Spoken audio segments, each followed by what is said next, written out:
Basically, what I'm going to talk, it's been said previously in a briefly manner. Mostly what we have to address is that this is mostly related to East Asian populations, and the stress might be the cause. But this combination of the osteophytes and the ossification of the ligamentum flavum had to be something that needed to be addressed as an endoscopic way, as mentioned before. Because when we were trying to access this in an open manner, the CSF leak was amongously high in percentage, and also the analgesia requirements, the blood loss infection rate. That's why we started doing endoscopic approaches to these cases just by a courtesy of Dr. Sumankura, who's here.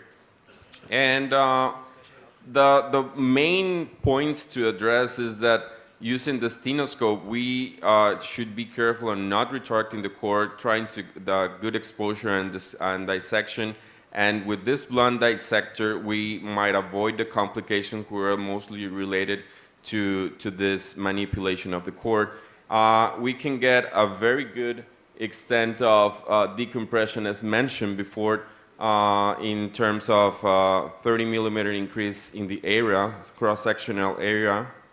The MJOA, VAS, and ODI all went above. So this shows that from 2019 to current time, it's a game changer in what we can do for this kind of pathology in terms of even if it's lateral, diffuse, or nodular type, the full endoscopic and block resection of the ossified ligamentum flavum, it's an option. The takeaway messages would be that the early diagnosis of this and trying to make an adequate decompression, take our time, not being too shallow and saying, this is it, this is what we needed to do.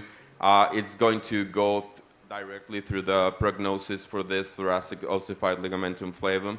The endoscopic decompression has shown that it makes completely different, and it's a game changer in this setup as well as in the other ones that had been mentioned before.